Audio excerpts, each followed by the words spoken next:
Кутулуу күн достор. Бүгүн Народный банктын приложениесинен АЭС алуучулардын аныктамасын алууду көрсөтөмүн. Ол үчүн мына басты бетте госуслуги бөлүмүн тандайбыз.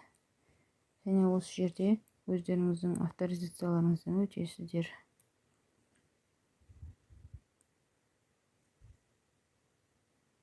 АЭС справкасын көбүнө мектепке суратып жатат. Керек жерлерге сураган жерден осы жерден алып бере берсеңиз болот. Справка бөлүмүнө киресиз.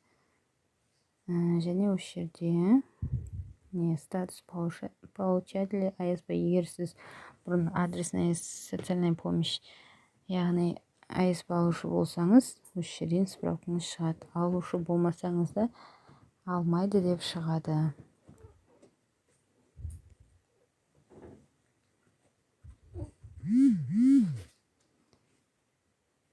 Некий сведения о подтверждении принадлежности заявителя семьи к получателю адресной справки и социальной помощи.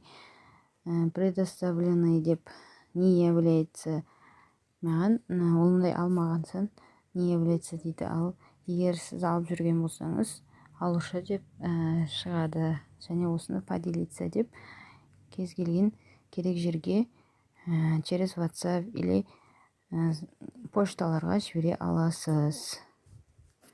Видеом сіздерге пайдалы болса, лайк басып, комментарий жазып, каналыма жазылып кетіңіздер. Рахмет.